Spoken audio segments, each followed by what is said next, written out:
Divorce in 90 Days, the story of Kathleen and Todd, whose long years of marriage are put to the test when a sudden desire for divorce arises. Get ready for a mix of emotions, negotiations, and unexpected twists of fate in this gripping tale of love and decision-making. Kathleen and Todd had lived together for almost 20 years and planned to celebrate their anniversary in a few months. They were well off enough. They had a house, a car, and two beautiful little girls whom they loved madly. But at some point, a rift occurred. Kathleen made a statement that she wanted to file for divorce and erase 20 years of marriage from her memory. Todd was faced with unpleasant news, and he faced a choice: to give up everything and start a new life, or to resort to a clever way to get to the truth. "I'm not happy. I want a divorce," Kathleen declared. And although Todd seemed taken aback, he wasn't entirely blindsided. Almost 2 decades into their marriage, Kathleen had been engrossed in frequent discussions with her friend and self-proclaimed marriage expert, Monica, who had navigated through 3 divorces. "Todd, can you hear me? I want to get a divorce," Kathleen affirmed. Todd acknowledged her, but emphasized the gravity of the matter. He shared his belief in being a loving and devoted husband and a good father, expressing confusion about the absence of any mentioned issues in their sex life. Despite his initial shock, Todd conveyed his willingness to support Kathleen in her decision. Kathleen explained that the desire for divorce had been brewing gradually, expressing her need for space and time to explore other opportunities and meet new people. She detailed the court's requirement for a legal separation within 90 days of signing the documents. Todd acknowledged that during this separation period, both could date others without it being considered cheating. However, they needed mutual agreement to halt the divorce. Although either party could initiate the divorce without the other's consent, Todd realized that Kathleen didn't comprehend that he had the same freedom and suggested filing the documents together to be on the same page. Kathleen hesitated, prompting Todd to object to the idea of one party having more influence, clarifying that he didn't want a divorce but wouldn't impede Kathleen's path. He emphasized her adequacy as a wife, mother, and lover.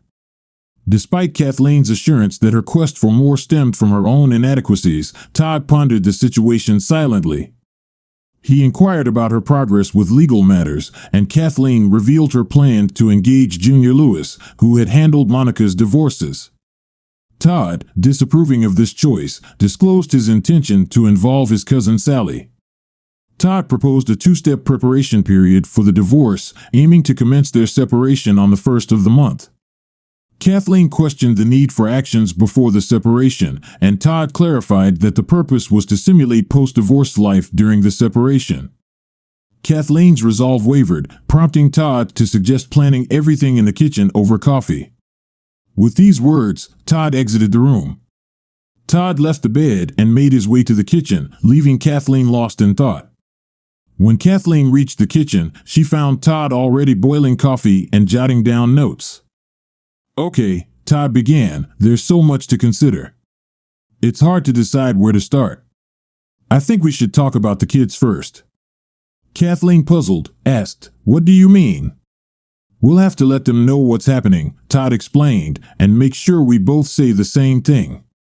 We need to ensure they don't think our divorce is their fault." This revelation worried Kathleen. Both girls were emotional, and she feared they might not take the news well. "Why do we need to tell them so much? Can't we just wait for the 90 days? Maybe we won't have to say anything at all," but dear Todd replied, "How will you explain when they ask, 'Why doesn't Dad live here anymore?' or 'Why don't you live here?' We'll still be their mother and father. I thought you could continue living here during the separation, and we could go out occasionally without disrupting the children's lives." Kathleen was skeptical. "I don't think that will work. We have to coordinate our dates, and it might cause problems if one of us wants to go out and the other finds it inconvenient. Plus, we won't experience what life would be like after the divorce if we behave the same way, and the children might hear from others that we've been seeing with other people. We need to tell not only the girls, but also our relatives and friends to avoid any misunderstandings or suspicions," Todd continued, outlining the challenges. "Even if we explain it to the kids, they might still think it's their fault. Unfortunately, it's hard to prevent children of divorce from feeling that way. We just have to emphasize our love for them and ensure we say the same thing. They may adjust eventually, but it might require professional therapy, and they might even enjoy having extra grandparents from your new boyfriend and my new girlfriend. Kathleen, still processing the information, sat there in shock. Todd pressed on, discussing the need to coordinate holidays, family events, and finances. We'll have less money to live on, adding the cost of renting my apartment to our current expenses. Joint assets will be divided 50-50, meaning we have to cancel joint accounts and file for child support. There's so much to do before the separation begins. Kathleen remained silent, unsure of how to respond. Todd assured her, I'll try to rent an apartment closer to work so the girls have a bed when they stay over.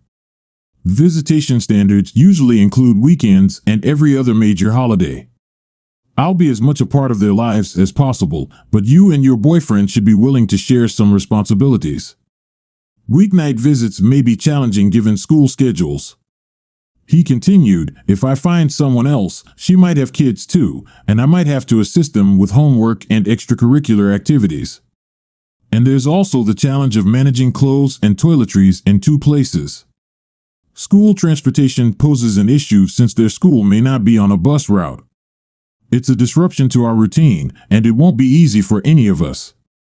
This isn't going as Monica assured, Kathleen thought. Monica promised that her husband would yield at the mention of divorce, continuing to fulfill family responsibilities while allowing her to date others on the side. I'm losing control of the situation, Todd. I'm shocked. I need some sleep. Let's talk again tomorrow, she expressed, hoping he would come and that she could use intimacy to sway him without the need for responsibility sharing or splitting finances. Sorry, honey, but I need to jot down something else before bed. You know how my brain works. The more we do before the first day, the better we'll feel. Good night, darling. Kathleen struggled to sleep, her mind set on talking to Monica about Todd's unexpected reaction. This newfound confidence allowed her to finally doze off. Upon waking, she realized Todd wasn't in bed with her. He had stayed up all night working on the divorce list. Finding him asleep in the guest bedroom, she proceeded to the kitchen, where she discovered a notepad on the table under the heading Items to Change. The list included mortgage, homeowner's insurance, utilities, cable, cell phone, internet, car payment, car insurance, health insurance, dental insurance, Amazon Prime, LifeLock membership, Life Flight, and more. Todd had also projected his new expenses during his stay in an apartment, along with a budget indicating the required child support to maintain their current lifestyle. They were short several hundred monthly, and Todd had listed ways to cut costs, including giving up favorite outings. Kathleen grimaced, realizing her gym membership, women's group, and dining out would also be impacted. Todd had compiled a list of tasks for her, from car maintenance to grocery shopping. Frustrated, she wondered why Todd didn't act as he should and give her what she wanted. Determined to seek advice, Kathleen called Monica, keeping her voice low as Todd slept nearby. Monica expected a positive response, but learned that Todd had agreed to the divorce and started listing tasks he would no longer handle. Monica reassured Kathleen that Todd was bluffing, attempting to make her think she needed him more than he needed her. Monica emphasized controlling the kids and intimacy to keep him in line. Kathleen hesitated, questioning Todd's worth and expressing concern about his actions. Monica urged her to stay strong until Todd's true intentions were clear. As Todd woke up, Kathleen nervously offered him coffee, and he shared that his late-night coffee had disrupted his sleep. Why didn't you come to bed? Todd inquired. Well, I walked, but I didn't trust myself, she replied, confused. Todd asked, What do you mean, honey? Kathleen confessed, I saw you sleeping naked, and I got very excited. You're still the most attractive man I know. I'm afraid I would assume that if you loved me, it would be pity sex to ease my pain over the divorce proposal. I wasn't sure I wouldn't give up. Honey, we're still married. I am yours and only yours, at least until separation occurs. Can't we act like husband and wife until then? Todd pleaded. I'm not afraid, she said. I am more confident than ever that separation activities must begin as soon as possible. Although the official breakup won't start until the first of the month, it actually started the second you said, I'm unhappy. It will be hard for me, but I really want to see you happy, even if I no longer play an important role in your life, he continued. Relax, give me some time to find myself, and I'm sure we'll stay married, and everything will be even better than before, Todd suggested. I wish I could believe it, Kathleen confessed. I decided to take the day off. Billy can supervise the maintenance crews during the day so I can set some issues of division into motion. This doesn't take effect until the first of the month, so we'll have 90 full days where we can actually experience what it would be like if we got divorced. By the way, I'll get us both more cash than usual. You need to use cash until we can get our own credit and debit cards. Luckily, we both have separate checking accounts in addition to the large joint account. I will transfer half the amount from the joint account to each of our separate accounts. We must do this now so that we can receive new cards and checks by the first of the month. Tonight, I'll tell you what I did and what you need to do to gain control of your portion of the asset. Oh, you better hurry up so you don't be late for work. I will prepare the children's breakfast and take them to school, Todd instructed. Upon returning home from work, I noticed evidence of Todd's presence during the day. Emotionally prepared for the financial discussions, I sat down at the kitchen table and reviewed my notebook. Todd added a few more items to the list, but my attention was drawn to a new list titled Possible Women for Today. Shockingly, my sister Janet's name was in the first column. Outraged, I called Janet immediately. Hello, Kat, she answered casually. How dare you try to steal my husband? I exclaimed. Hey, slow down, girl. What are you talking about? She asked innocently. Todd made a list of women who told him they wanted to date him, and your name is on it, I replied. I don't know about the list, but I once told him, after I'd had too much to drink, that if he ever wises up and leaves your stupid, ungrateful ass, I want to replace you, Janet replied. That's not the point. I just told him that I needed some space, some time for myself to explore new relationships, I explained. Janet interrupted, yeah, you're looking for it on the side. Who is he, or are there several of them? No, I haven't been close to anyone yet, and I will just go through the 90-day separation and then decide if we want to stay married or not. It's okay, obviously you have someone in mind, but I don't care, I responded. So, you're telling me that someday soon you two will be legally separated, and if anyone wants to have sex with Todd, there's nothing you can do about it. Let me know the date, and I can guarantee that 1 second past midnight, I'll be pleading for a date, expressing my willingness for him to use my body as he desires. I'll assure him that I am not my sister and commit to absolute fidelity until the end of our lives. If you don't stay away from him, what can you do? A legal separation is in the works, and remember, you are the one seeking it after all these years of boasting about what a great provider, husband, father, and lover he is. It's foolish to throw it all away. Have you suddenly become naive? Let me know when it's finalized. This is the only time I'll gladly accept help from an older sister. Bye. Janet hung up the phone, and Kathleen didn't know what to do. After the call, Kathleen attempted to calm down, but revisiting the list of women didn't help. Jenny, his secretary, a short, single mother nearly 20 years younger than Todd, caught her attention as the first name on the list. Kathleen suspected Jenny's interest in dating Todd, assuming she might be desperate for financial support. Other names on the list included 2 women from Todd's workplace, recognizable neighbors, and women from the local area. Kathleen wondered if Todd's attractiveness extended beyond Janet. She never thought he'd consider dating during their separation, but now she questioned if he already had someone in mind. Todd entered the house and noticed his wife examining a notebook. He anticipated the topic of conversation. Kathleen couldn't hold back, accusing him of quickly seeking a replacement. Well, Todd, it looks like you wasted no time finding a substitute for me, my dear sister. How could you? Todd defended himself, claiming that he was just catching up with her and choosing a girlfriend. Kathleen denied having a boyfriend, saying she wanted to explore a new relationship. The mention of Robert Turner piqued Todd's curiosity, and he told about a meeting with Sylvia, his boss's secretary, who spread rumors about Kathleen and Robert meeting over lunch. After a significant pause, Kathleen couldn't resist asking what Sylvia said. She learned about the alleged close friendship between Kathleen and Robert, leading to speculations about their relationship. Kathleen explained that Robert was an old college friend, and they did things together. When asked about potential romantic involvement, Kathleen admitted to talking and hinted at the possibility of dating. Todd, skeptical, questioned the nature of their interactions, specifically if they did anything that Kathleen wouldn't want him to see. Kathleen hesitated but then recalled scenes in the elevator. Todd pressed further, asking if they did something that Robert's wife would disapprove of. Kathleen clarified that Robert wasn't married, prompting Todd to check Robert's Facebook page for confirmation.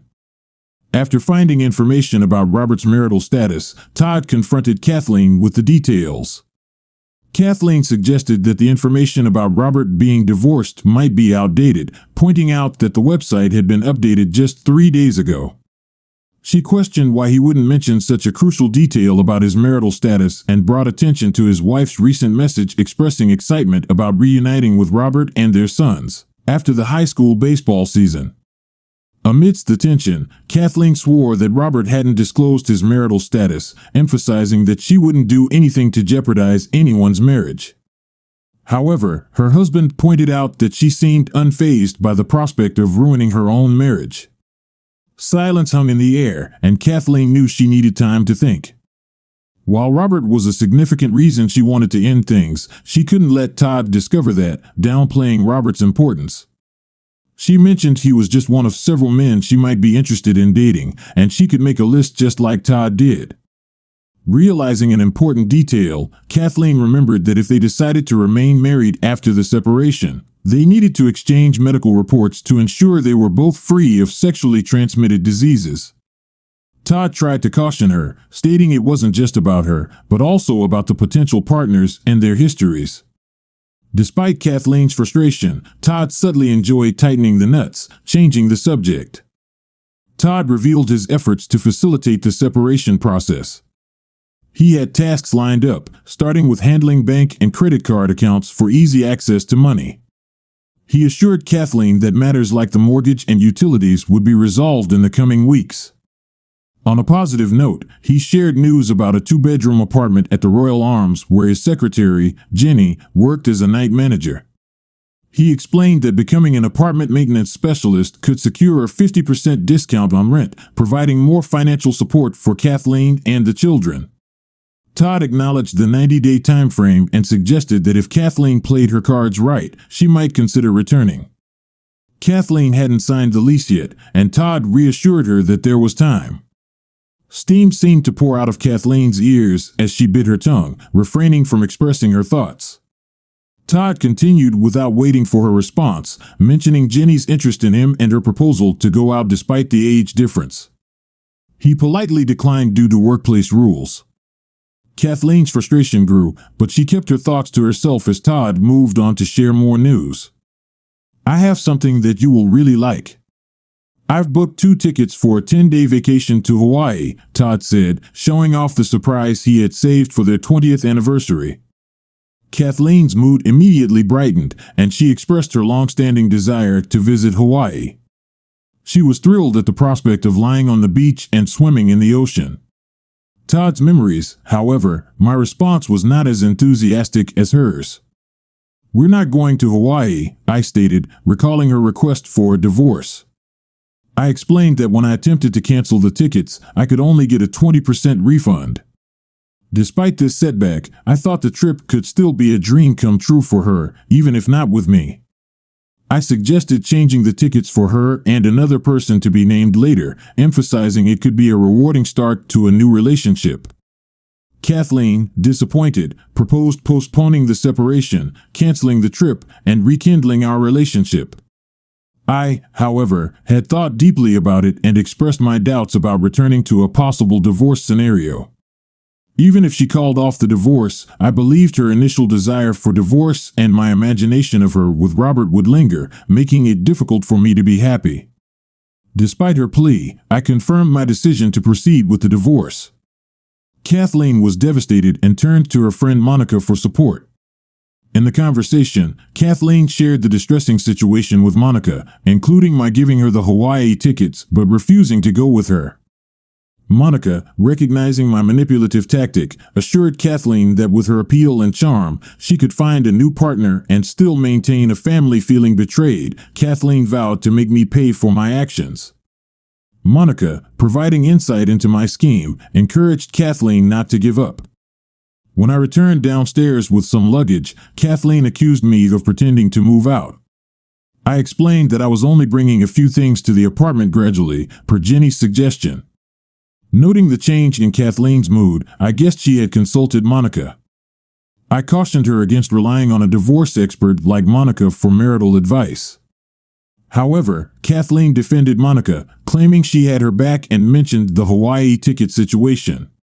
"You've concocted this scam just to manipulate me into giving up everything. It won't work. I still want a divorce and can't wait to get one. There are plenty of guys who want me and will provide what I need," Kathleen asserted. "You're absolutely right, at least about the guys who want you. I have no doubt you'll have many offers as soon as they find out you're free.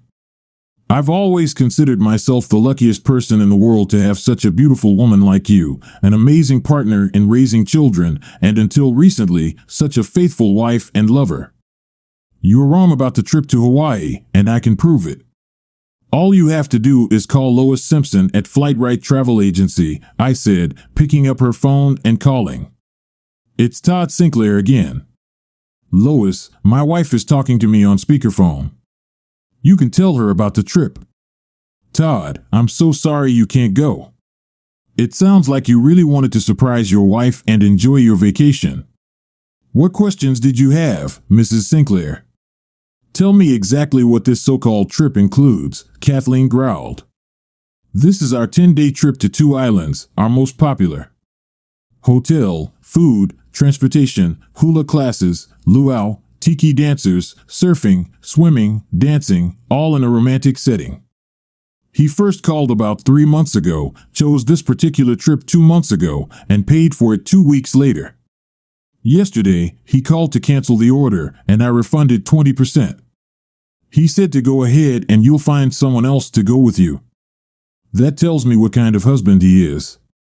You're just lucky. What other questions do you have? You need to tell me the other person's name as soon as possible. In fact, I can't book plane tickets until I know this person's name. No other questions. I'll call you soon and tell you the name," Kathleen said. After a few seconds, she realized, "You think you've deceived me again, don't you? You agreed with Louis to pretend that you were planning a trip to Hawaii before I brought up the divorce. Well, I'm smarter." Todd sighed loudly and suggested, "Talk to your parents." "What do my parents have to do with it? Who will keep the girls while we're gone?" "Let me call them." Kathleen was taken by surprise.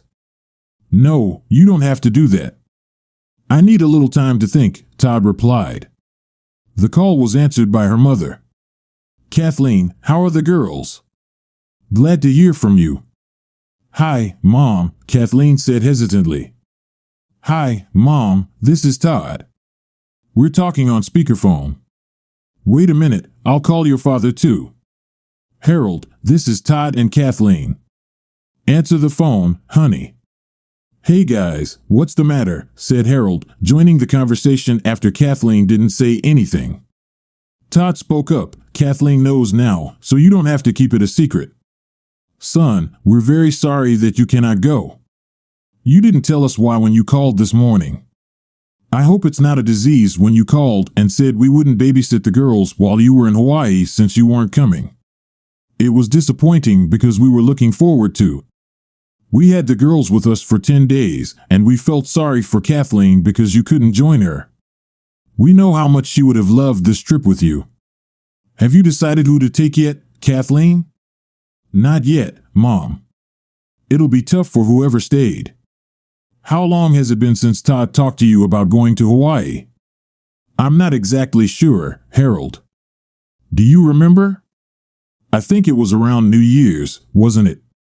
About 2 or 3 months ago, he mentioned wanting to give us a heads up so we could stock up on snacks. These two can eat anything and never gain a pound. Kathleen's mother intervened, sensing something might be wrong. Why are you asking about when Todd spoke to us? Is there something between you two? Oh God, did you break up? No, Mom, not really.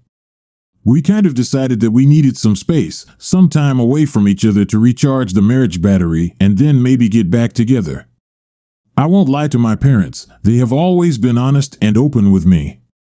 I told Todd last Sunday night that I wanted a divorce. Gasps and sobs echoed from the other end of the line. Kathleen tried to clarify, that's not exactly what I wanted to say. The first step of the divorce process is a 90-day separation.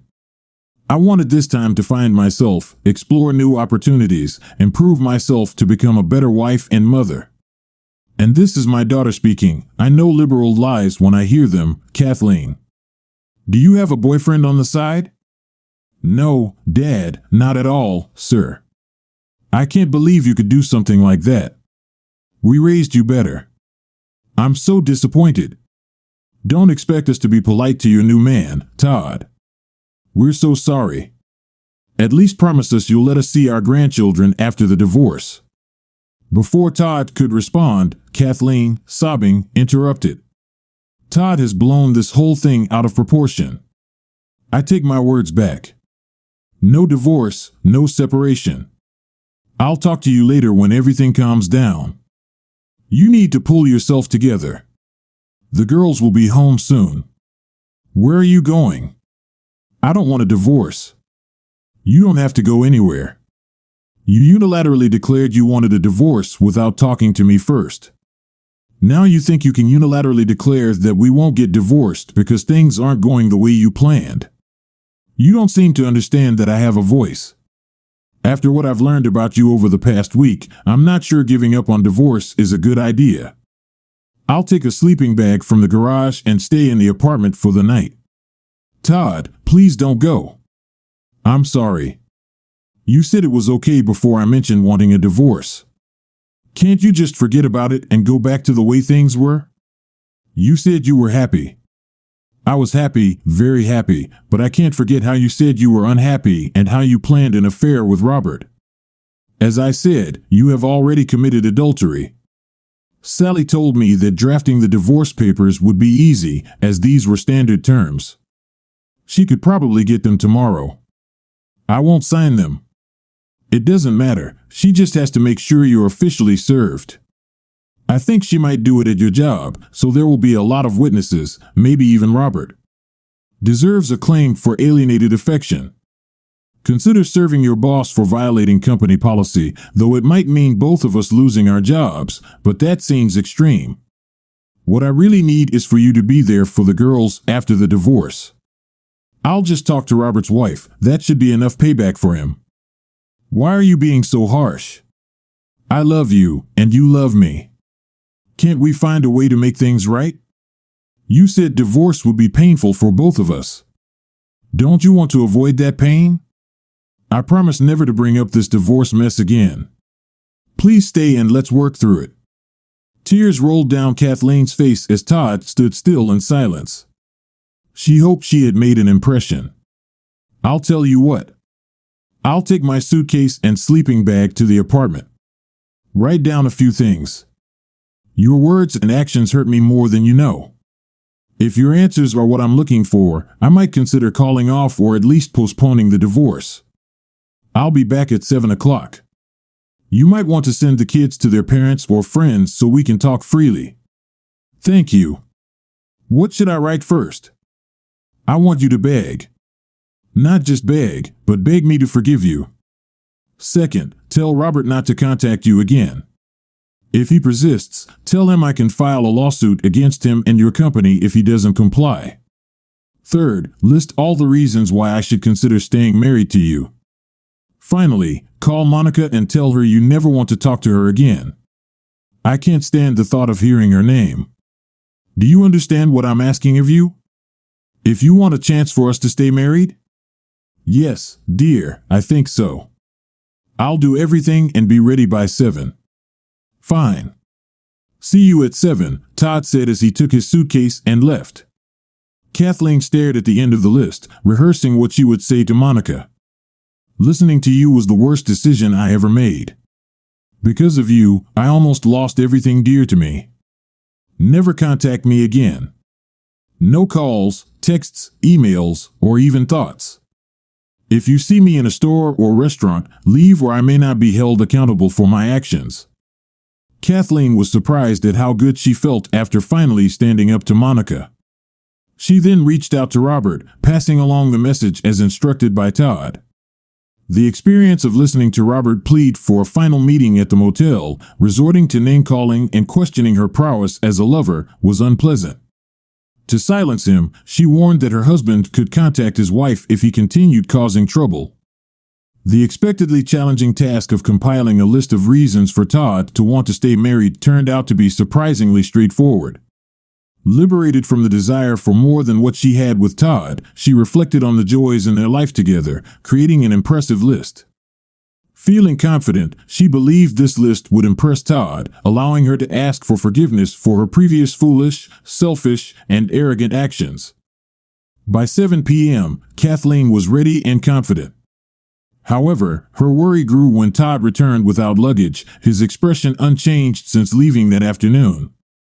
Attempting to be kind and modest, she presented her answers, hoping for his reconsideration. As Todd read the list, tears welled up in his eyes, prompting Kathleen to cry as well. Interpreting his emotional response as a positive sign, Kathleen felt devastated as Todd knelt down, whispering about her newfound realization. As Kathleen sobbed on the floor, Todd walked to the door, turned back, and asked if during the separation they could meet others.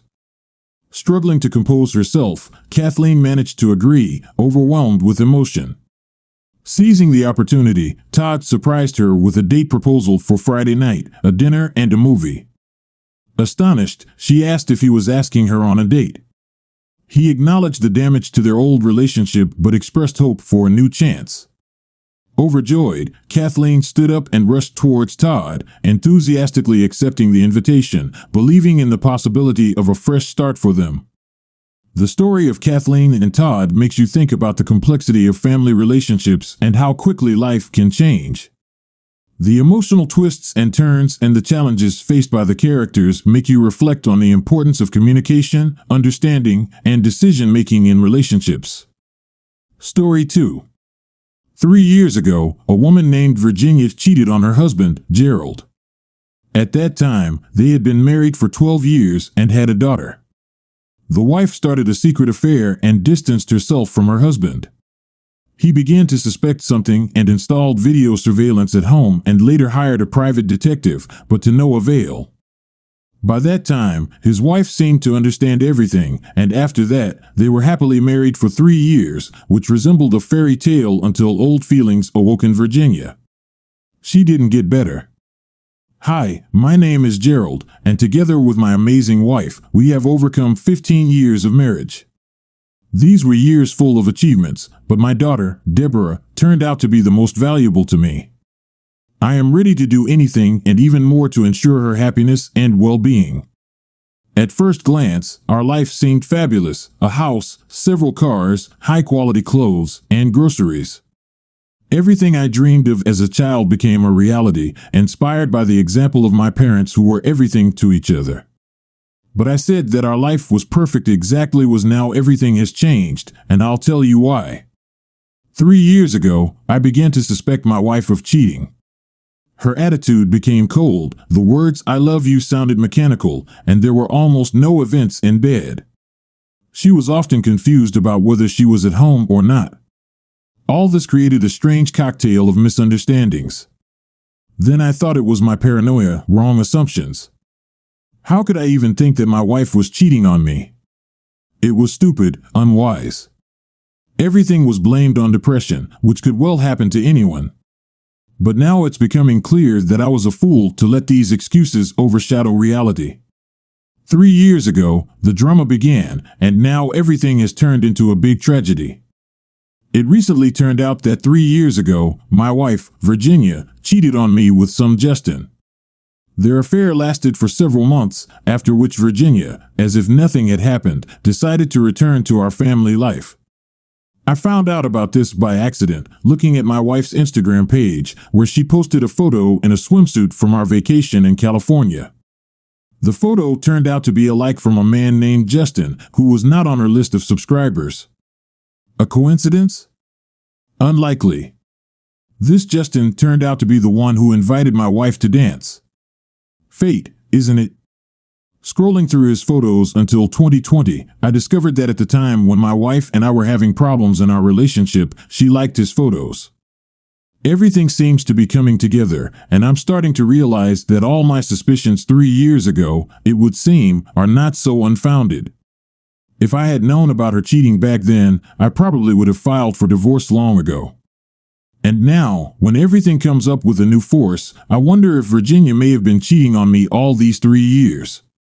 These thoughts give me goosebumps. I have developed a plan. When Virginia is in the shower, I plan to take her phone and review the correspondence with Justin from the period when it all started. However, when I tried to log into her phone, it turned out to be locked, and the password that I thought I knew turned out to be incorrect. This only increased my suspicions. When Virginia got out of the shower, we spent a normal evening and went to bed. I decided not to ask about the phone, as I had never been interested in it before, and she even gave me the password. As it turned out, it did not fit the situation. The situation is getting more and more confusing. It had been 4 hours since we went to bed, but my eyes remained wide open. My thoughts were spinning in my head, and I felt that something was wrong. Virginia was sleeping deeply, and suddenly I had a brilliant idea. I have a friend, Ralph, a real tech geek, whose house is literally littered with gadgets from phones and tablets to computers and household appliances. Why wouldn't I go to him and try to hack my wife's phone? I was aware of the risk, and I didn't rule out the possibility that Ralph would just kick me out because going to him in the middle of the night is not an elegant maneuver, but at that moment, I didn't care. I got up quietly, packed up, took my wife's phone, and headed to the basement. There was a bottle of expensive whiskey waiting there, bought in Paris. I thought it would be a great gift for such a service. When I arrived at his house, it was 2:15 on the clock. I started ringing and knocking, but Ralph didn't respond. Deciding not to make any noise so as not to wake the neighbors, I quietly made my way into his house. If you go back in time, Ralph was my former classmate. We went to the same school, but we didn't talk too much. He was that nerd who was always immersed in his gadgets, and although we were not close friends, the last time I saw him was 2 years ago when I brought him an old broken refrigerator, which he was very happy about. Hoping for a warm welcome, I decided to enter like a real gentleman through the window. Upon entering the house, I was struck by an unpleasant smell. When I entered Ralph's room, I saw him lying on the floor surrounded by his feces next to a bottle of cheap whiskey. It turned out to be unexpected for me, but I decided to continue. I won't go into the details of how I persuaded him to hack the phone because it doesn't relate to the general story. I just want you to feel how determined I was to find out the truth, and then there will be a real 10, so get ready. I gave Ralph a bottle of excellent whiskey and $200 on top for his work. Of course, it all cost me quite a lot, but the result was worth every dollar. I came across the discovery of my wife's infidelities thanks to correspondence in which I found dozens of candid photos with a certain Justin. It turns out they were actively dating 3 years ago, and I felt cheated. Couldn't she just admit it instead of manipulating my mind all these years? As I was about to leave home at 3:45, I listened in puzzlement to Ralph, who claimed that you can hide conversations and messages on your phone, offering to do it for $300. And although I began to doubt his sincerity, in the end, I agreed and gave him the money. An hour later, I found out that my wife had created 8 hidden folders with photos and videos, each with its own password and unique name. The dialogues were even more difficult. They had to be restored, but we managed. 8 folders, 8 dialogues, and for each of them, Ralph received $10. The trip to Ralph cost me $660 plus a bottle of whiskey. I was aware that I might have overpaid, and he was probably trying to cheat me, but it didn't matter then. The price was not important to me. I wanted to find out the truth at any cost. When the clock showed 5, I had 4 hours before Virginia had to get up and go to the gym. It gave me time to unearth the truth. When I returned home, I began to painstakingly study each of these confusing folders. Each folder with photos and videos stored hundreds of intimate materials where my wife cheats on me with men. Each folder is a separate man. I started saving everything. It hurt me. I cried. Emotions were bubbling up in me that I was afraid not to hold back and throw out on my wife as soon as she wakes up. You can imagine, my wife, Virginia, cheated on me 3 years ago, and all this time she pretended like everything was fine. As a result, she has at least 8 lovers on her side, to whom she goes, and I know each of them. One works as a trainer in the gym that my wife goes to, the other works as a cook in a cafe not far away. The third breeds dogs, and we bought a Chihuahua from him for our daughter. The fourth was a swimming instructor in the pool where my wife goes twice a week. The fifth was a DJ at one of the local clubs. The sixth was a gardener. The seventh turned out to be a taxi driver who brings my wife home every time while I'm at work. And the eighth was a massage therapist to whom my wife went twice a week. I couldn't believe it. It was so hard. How is this possible? How does she find time for everyone? The scariest thing is that she could meet all of them on the same day. I fell into a stupor. How could this be possible? Would you believe that? What would you do? The time was 8:45. Virginia was supposed to wake up in 15 minutes and go to the gym, then to the pool, then for a massage, and after that, she goes to the same cafe, and the same taxi driver will bring her home. It all didn't add up in my head. I couldn't believe it. I called my business partner and said that I couldn't work today and told him to figure it out for himself because all my thoughts are focused on one thing. My wife cheated on me for 3 years with various men I know, and to whom she paid my money. If I had known that 3 years ago my wife was cheating on me, I would have divorced her, and in 3 years I could have come to a new life. I was angry and started thinking about a revenge plan, but before I started, I had to make sure of everything myself, as planned. Virginia woke up at exactly 9. The most annoying thing was that she didn't notice that I hadn't slept all night. But apparently, I didn't look like that. On the contrary, I had a lot of energy and more negative. Virginia asked me why I was still at home. I told her that I was going to leave in an hour and a half, offered to give her a ride to training, but she refused, saying that she would walk herself. This surprised me because it takes at least 30 to 40 minutes to get to the gym by car. I couldn't believe her, even when she said she loved me. I wanted to go to the bathroom. I tried to restrain myself. We had breakfast in silence, and she began to prepare. I saw her putting on beautiful lace lingerie and applying makeup. Watching this, I had mixed feelings. On the one hand, it was my beautiful wife with whom we have been together for 15 years, and on the other hand, there was a lying woman in front of me, ignoring her marriage for the sake of fleeting pleasure. From the window, I watched where she was going. She walked towards the cafe where, according to previous indications, her first lover was. I called a taxi and paid the driver for the whole day, intending to keep an eye on her all day. After 10 minutes, she entered the cafe, spent 20 to 25 minutes there, sitting at the table and texting with someone. At some point, I received a notification from Virginia on my phone. "Darling, I love you so much. Good luck at work." This is the usual message she sends every morning. A few minutes later, a guy from the cafe staff, whom I knew, sat down at her table. They chatted, laughed, and at some point, kissed. This kiss lasted 15 seconds. After that, she got out and got into a taxi, the same taxi where her second lover was. I couldn't say for sure, but it seems that they kissed on the lips with the driver and then set off. I told the driver to follow them. After 20 minutes, we found ourselves near an expensive motel. We parked nearby, and I began to follow the development of events. At that moment, another message came from my wife, where she sent a selfie with an air kiss, saying that she was walking through the park and would be at the gym in 40 minutes. She wrote that she loves me and misses me very much. This made me even more excited, and I began to guess something, but my thoughts were interrupted by the driver, who informed me that Virginia got out of the taxi with the driver and headed to the motel. I was seized with anxiety. Is she cheating on me now? Before that, she wrote me passionate messages about her love and boredom, hiding her real location. An hour later, they went outside. My wife, Virginia, looked like she had just woken up, but her appearance was surprisingly seductive.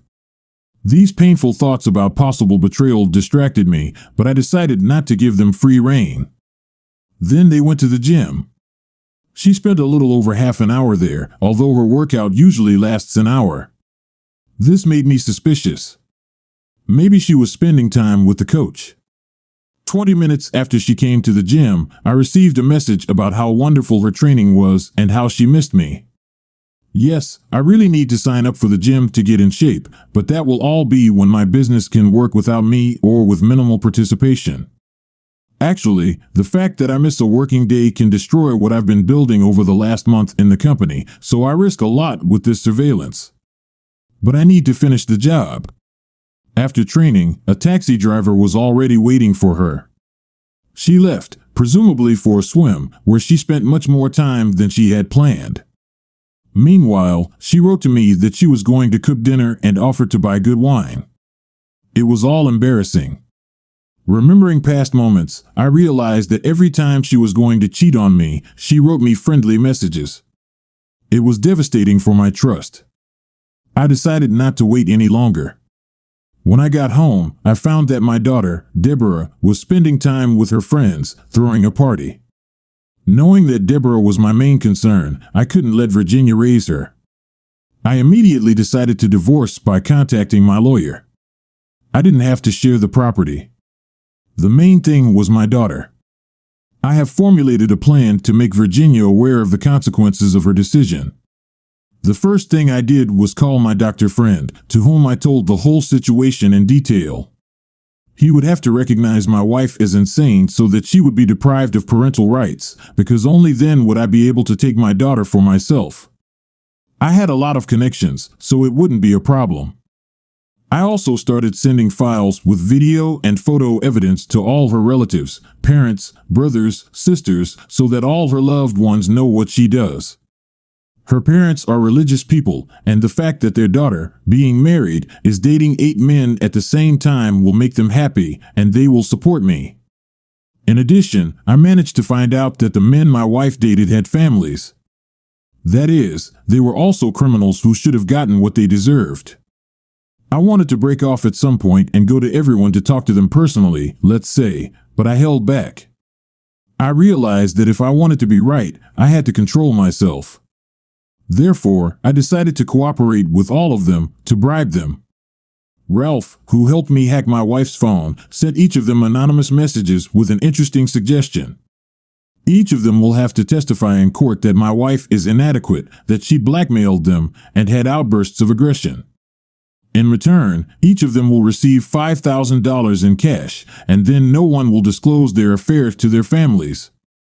A couple of minutes after the meeting, 3 of the 8 men sent their consent and asked for further action. An hour later, all were ready to cooperate. Ralph sent them instructions on what to say, and in the meantime, I was waiting for my wife at home, who did not suspect anything. And if you thought that I would leave these guys alone later, then it's not like that. I have a little surprise for them. In addition, each of them was shocked when they found out that she had as many as 8 lovers. So the evening was approaching. My wife was supposed to return any minute. All her relatives already know about her second life. Her lovers are against her. I sent a person to each of them who will have to discuss all the details with them. Paradoxical as it may sound, but they are all angry at her for behaving like this. None of them suspected that she has more than one lover, and to be honest, I don't blame them. I'm more than sure that my wife has problems with her head, because how else can I explain it? I saw a car approaching. Surprisingly, it was another taxi driver, and Virginia came out a little upset. She entered the house, and there were divorce papers on the kitchen table. I forgot to mention before I arrived she wrote to me 3 more times about how much she misses me and loves me, so I did all this without remorse. I understood that my feelings were not appreciated. I was mixed up with, and I couldn't stand it. When Virginia saw the divorce papers, she asked what it was. I didn't tell her anything. I silently sat down and restrained myself, kept myself in control so as not to make any unnecessary actions. She looked at me with a glassy stare and started hysterically asking what happened. I ignored her, opened my phone, and started looking through all our photos together. There were more than 10,000 of them, and each of them was valuable to me. I looked at them for a while, and then I highlighted everything and deleted them. It was a difficult decision for me. I started deleting everything related to her. Virginia looked at it and didn't understand what was going on. She hysterically begged me to tell her what was going on. I assumed that there would be screams, so I sent our daughter to spend the night with a friend, saying that I would explain everything to her later. Virginia started running around the room, saying that I had found another one. It was so funny. My wife accuses me of cheating, even though she cheated on me at least 6 times today with different men. I didn't pay attention to her. I kept my cool. I've been waiting for the right moment, but it's gone too far. Virginia grabbed a knife and started threatening me. I honestly did not expect such a turn, but then I realized that it would play into my hands. She started cutting up the divorce papers and shouting that if I left her, she would do terrible things. I understood her. She didn't work, she didn't really have anything. Everything was based on me because I had a business and I worked very hard. I did not fall for her manipulations. As a result, she began to threaten me. She started saying that if I didn't stop deleting our entire story right now, she would hurt herself with the knife she was holding in her hands. But I didn't react. I understood that if she did something, it would make her feel worse. I didn't give in to her provocations. I didn't say anything to her. I didn't answer. I sat quietly on the couch and deleted all the photos. I knew that talking was pointless. I know everything, and deep down, she probably understands that. At that moment, I saw her true self, the one who had been hiding for many years. I did not recognize my wife at that very moment. All my feelings disappeared for this girl. I felt that she was a stranger to me. It all lasted about 20 minutes. She walked around, raged, broke the dishes, and threatened that if I didn't say anything, she would do something to herself. As a result, at some point, 8 people entered the house and stood in our living room. These were 8 of her lovers who agreed to cooperate as long as their wives did not find out about anything. You know, I felt like I was in a movie. Virginia hung up for a minute because I probably didn't expect such a turn. The guys were followed by police officers who took the knife from Virginia and handcuffed her. While the police were saying that she had been detained, I silently got up from the sofa and went to the refrigerator, on which a small camera was hidden. I took out my phone and showed her in front of her face a recording of her running around the apartment with a knife, breaking dishes, threatening me and herself. Her gaze was furious.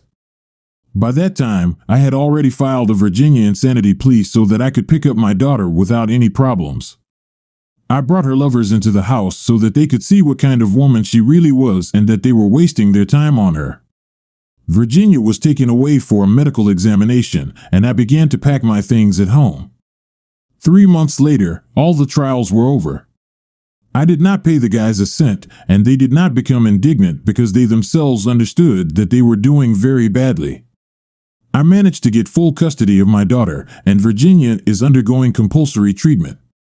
As it turned out, she developed serious mental problems, and she could not control herself. There was no need for outside intervention in this matter. She brought herself to this point, but to be honest, I don't care. My daughter and I moved. We bought a new house. I met a beautiful, kind woman with whom we first began to build a family. My daughter, Deborah, is happy, and as it turned out later, she knew for a long time that her mother led such a life, and she bullied her all the time because of this. Deborah was afraid to tell me anything. I was, of course, shocked, but I already let go of the situation. I can't say that 15 years of my life have gone to waste. At least I have a daughter whom I love madly. And as Virginia goes through a full course of rehabilitation on the basis of a nervous breakdown, then I will help her in any way I can. At least I will provide her with housing and work. I just want everything to be fine. Thanks for listening to my story. This situation reminds us of how important it is to communicate openly and maintain trust in marriage. Understanding and empathy towards Gerald during this difficult time are necessary. It is important to remember that in such situations, support and communication can help overcome disappointment and move forward towards better outcomes.